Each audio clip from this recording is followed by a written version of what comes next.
aplicar los mismos principios de la condición humana para leer entre líneas, ya sea en el antiguo régimen o en la actualidad. No era el suyo un acercamiento sentimental, ni pretendía descifrar ese conjunto de saberes que entraña el patrimonio etnológico de ésta. No era su objetivo conocer cómo se hace una cuadrilla, cómo se distribuyen los sitios, qué dinámica de grupo existe en la cuadrilla como tal, o bien qué paso deben llevar las distintas imágenes de los titulares de las cofradías. En definitiva, no es propósito de este libro el arte o la técnica implícita en el hecho de santear. Por eso, este libro, aunque hable de santería, no es exclusivo para los santeros. Al autor le interesa sobremanera el entramado social de la santería, dar explicación a los aspectos formales de la misma, centrándolo en una perspectiva histórica más amplia. Es, en toda regla, un libro de historia, tal vez de historia social, porque la santería, escrita con mayúscula, como a él le gusta, es un fenómeno incardinado en la sociedad lucentina que hunde sus raíces, tal como hoy la conocemos, no más allá del último cuarto del siglo XIX. Y, por tanto, como tantas veces se escucha, no es ancestral.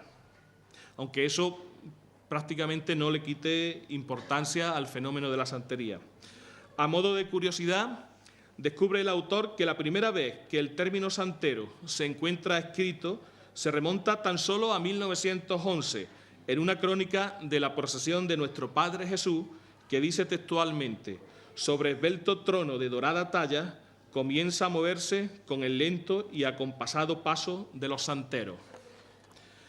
Es un libro recopilatorio de 6 artículos o capítulos, pero con 2 matices. Estos han sido corregidos y aumentados, y la mayor parte de ellos han sido publicados en revistas especializadas. Mucho le preocupa al autor la dispersión de los artículos publicados sobre Semana Santa, y particularmente sobre santería, y tal vez la infravaloración de estas publicaciones en ámbitos oficiales, al no quedar constancia de ellas en hemerotecas o archivos locales, por lo menos hasta hace algunos años. El primero de los artículos aborda cómo se fueron configurando las características que distinguen a los santeros lucentinos, el hecho de llevar el rostro descubierto y cómo se inició el uso de llevar al hombro los tronos. En el segundo capítulo, el autor aborda la íntima relación entre las manifestaciones religiosas y los sectores privilegiados lucentinos, y cómo esta relación se materializa en 2 episodios concretos recogidos en sendas crónicas, donde, a pesar del paso del tiempo inexorable, hay un trasfondo de similitud entre clases privilegiadas del antiguo régimen y privilegios de señoritos en el primer tercio del siglo XX. Esto justifica, de alguna forma, la cita casi paradójica que inserta el autor al inicio de este capítulo: si queremos que todo siga igual, es necesario que todo cambie. El tercer capítulo ofrece la aproximación a la santería desde la perspectiva de los manijeros de una cofradía concreta, la del Santísimo Cristo del Amor, tomando como fuente las entrevistas realizadas en más de 20 años de publicación de la revista Campanitas, que actualmente también se sigue publicando, ¿no? El cuarto capítulo pone en antecedentes al lector sobre una de las fuentes para el estudio de la santería, los boletines cofradieros semanasanteros de Lucena, haciendo un estudio socioeconómico del sector empresarial lucentino a estas publicaciones. La llamada santería de verano, minusvalorada por la comunidad santera, respecto de otras santerías, centra el quinto capítulo. El último capítulo evidencia el auge cuantitativo de la santería en Lucena durante al menos los últimos 20 años, que crece incluso por encima del crecimiento demográfico. Hay una gráfica interesante donde este hecho se puede constatar, ¿no?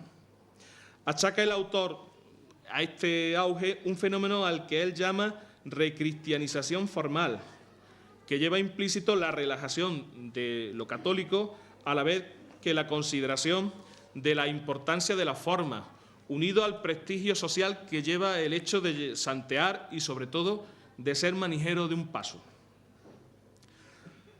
Anima el autor también a otros investigadores que desde las ciencias sociales pues pueden ahondar también en el estudio de la santería y concede sobre todo mucha importancia, por eso dedica varias páginas al final del libro, a las fuentes bibliográficas, cuya hace una descripción pues muy pormenorizada de todas las que él ha usado, de todos los elementos de juicio que él ha tenido para la redacción del libro, ¿no? Yo no voy a caer en la tentación, como he visto en otras presentaciones, pues de leer ni parte del libro, ni tampoco sacar conclusiones, ¿no? Está a vuestra disposición y eso lo dejo al curioso lector porque no es ese mi propósito. Finalmente, para terminar, quiero agradecer al autor del libro que me haya designado como presentador esta noche y, entre otras cosas, por el hecho de ser santero. Creo que la santería está en deuda contigo y que parte de esa deuda se puede saldar valorando tu trabajo en la medida que se merece. Una de esas formas es adquiriendo el libro en los puntos de venta oportunos o aquí mismo y sobre todo leyendo, para que así cada uno pueda formarse una mejor opinión de lo que es, lo que ha sido y lo que será la santería. Entre otras cosas porque es difícil amar lo que se desconoce. Felicito también a tu familia aquí presente, la que tú llamas mi gran casa, a quien va dedicado este libro. Agradezco la atención prestada a todos ustedes y no sé si este será el foro apropiado, pero si estuviésemos en una junta de santeros, yo le cantaría una saeta al autor del libro cariñosamente, claro, aprovechando que este año no santea y está, como solemos decir los santeros, está en barbecho. Bueno, y con ese pique de las contras yo le podía decir, se lo voy a decir cantado, no, recitado. Te han parido en Lucena y de papeles sabes una jartá, pero otra cosa es la maera y te tienes que conformar quedándote en la acera viendo los santos pasar.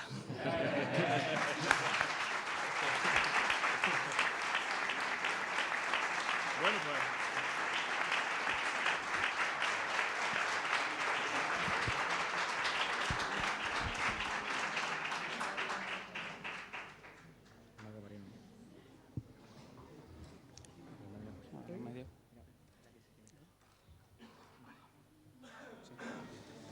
Bueno, primero buenas noches a todos. Y José Antonio, aunque no estaba previsto, no me puedo ir de aquí sin agradecerte en mi nombre y en el de mi familia el cariño con que has contado esta historia que es de mi bisabuelo, que te contó su hermana, el cariño que nos tienes a mí y a mi familia y que sabes que es mutuo. Así que, sin más, narración de una bajada de la Virgen de Araceli. El texto que sigue es un fragmento de la entrevista realizada el 27 de febrero de 2007 a doña Araceli de la Torre Galiano, hermana del protagonista de la historia que en él se narra. Doña Araceli nació el 14 de marzo de 1914. Tiene 94 años.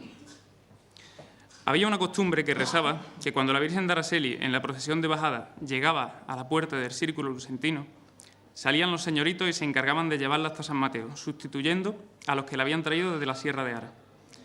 Parece ser que esta costumbre se cortó tras este hecho.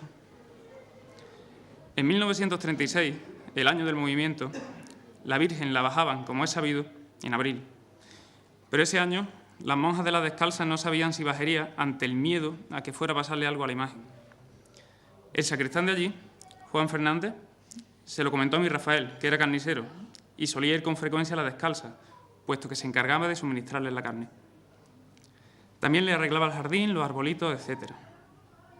El sacristán le refirió el temor de las monjas a mi hermano. Entonces mi hermano dijo que él la bajaba, que él iba por ella. Se puso de acuerdo con las monjas, buscó su cuadrilla y fueron por la Virgen de noche. En Lucena no se supo. Solo la Guardia Civil y el cura, don Manuel Osuna, estaban al tanto de este hecho.